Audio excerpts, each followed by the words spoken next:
falar sobre inteligência artificial, né? Que hoje é a moda. Tudo é inteligência artificial. Eu quero pensar em fazer uma comida.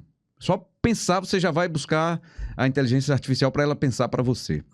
Os alunos hoje estão assim também. Não, eu não preciso mais de professor não, porque tem a inteligência artificial que o que eu quiser saber ali, ela vai me dizer. Como é que está essa relação dos professores com a IA? Pois é, eu recentemente participei de um congresso que o tema era exatamente como utilizar essa inteligência artificial como profissional da educação, sabe? E assim, eu estou fascinada, Rembrandt. Muito fascinada. Agora, muita gente anda preocupada, anda assustada, e eu sempre dou 3 dicas. Uma dica para os pais, inicialmente, que estão preocupados que essa inteligência faça esse filho ficar mais preguiçoso. Uhum.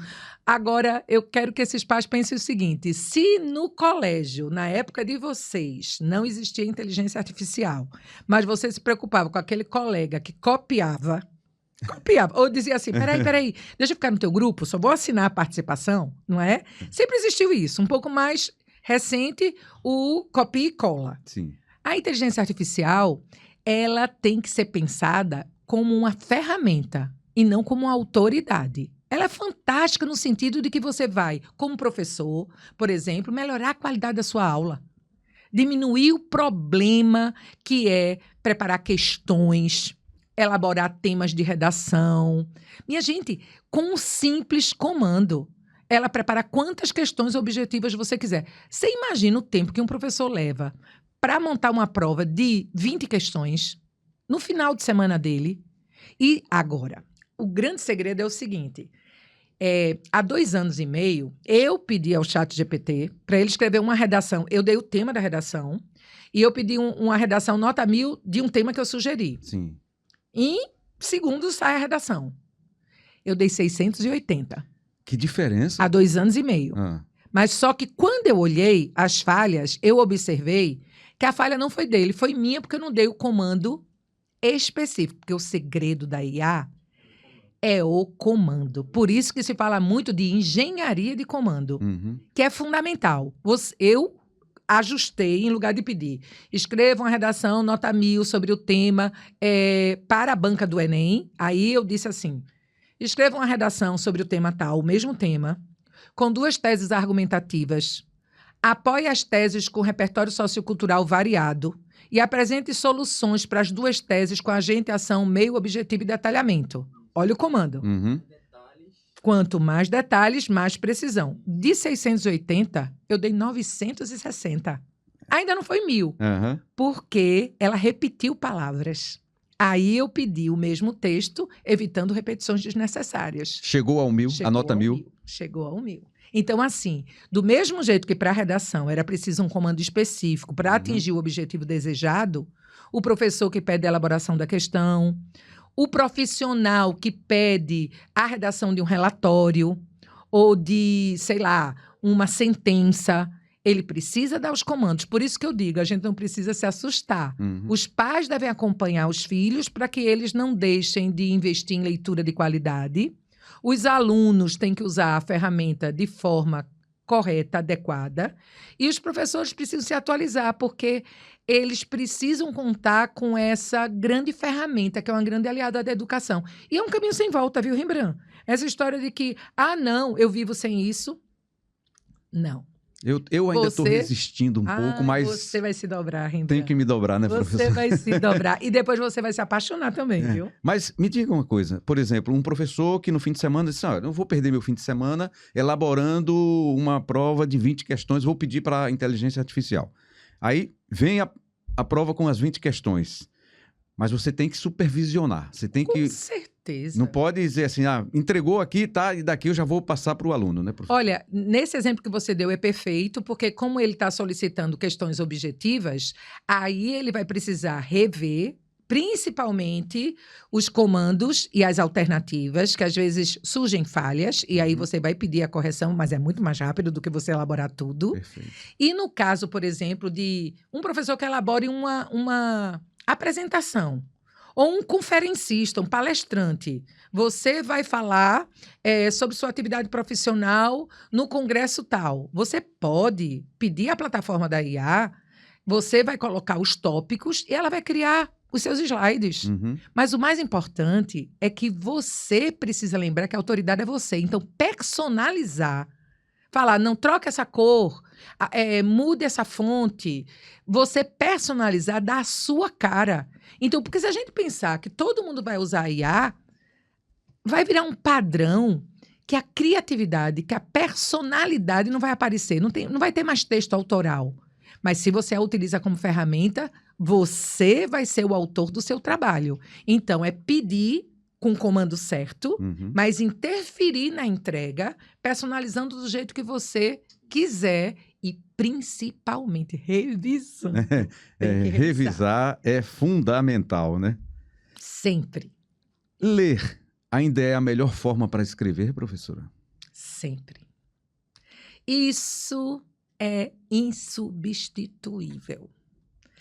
Ler é adubo do texto. Se você quer ser um grande comunicador, se você quer falar com desenvoltura, se você quer dominar a sua área profissional, se você quer se tornar uma pessoa mais interessante, se você faz a leitura com esses objetivos, você os atinge. Mas, antes de tudo, ler tem que ser prazer. A questão é que a gente tem uma geração, a gente não conseguiu formar gerações de leitores, porque a escola não fez um bom trabalho. Essa é a verdade. A escola, às vezes, ela era impositiva. Então, assim, você vai precisar ler Machado de Assis aos 13 anos e a ameaça era o seguinte: se você não fizer a leitura do livro, você vai errar na prova, porque eu vou cobrar isso na prova. Como é que a gente desperta prazer com a ameaça? Não e consegue. sem preparo. Então, assim, eu digo para os pais que essa é uma herança inestimável.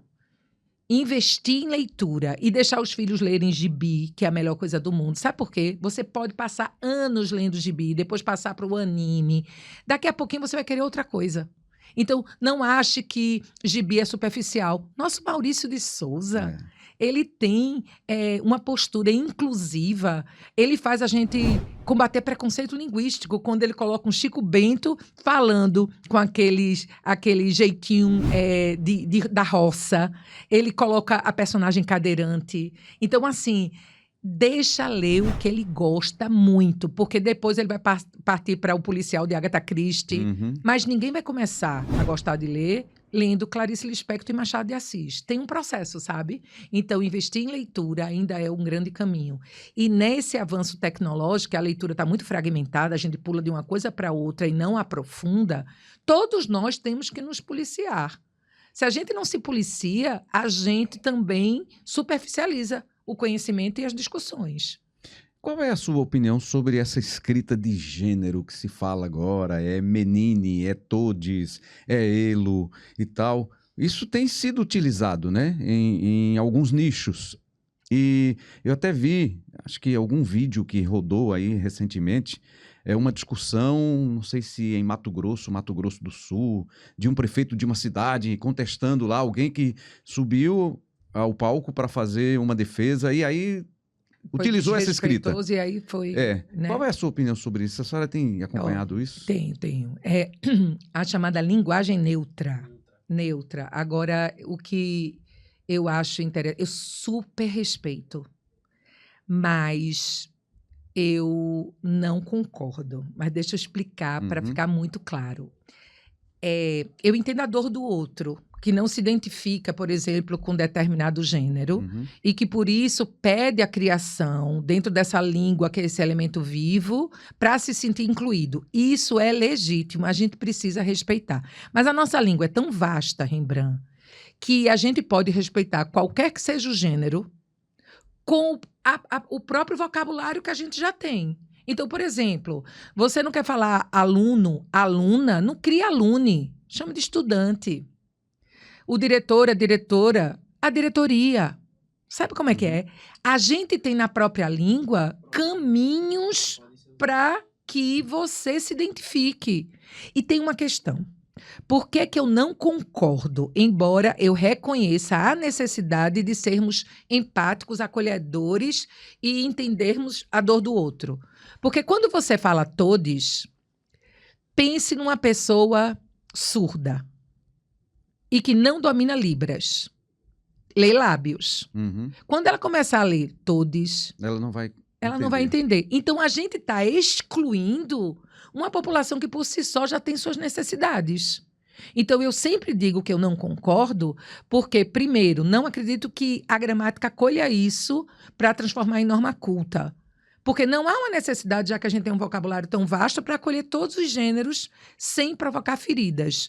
E porque, na utilização dessa linguagem neutra, nesse molde, a gente está excluindo, por exemplo, os surdos. Então, é por essa razão que eu não acho necessário. Agora, eu acho que a gente tem que praticar a comunicação não violenta. A gente precisa compreender que as antigas marchinhas de carnaval não poderiam ser escritas hoje, mas nem por isso você tem que tentar voltar historicamente para mandar prender quem criou a letra de "o teu cabelo não nega mulata", não. Respeita o contexto histórico, não é, humano da época, e entenda que hoje não cabe mais isso. Por exemplo, eu agora, recentemente, parei de chamar de criado mudo. Recentemente são uns 15 anos, viu, Rembrandt?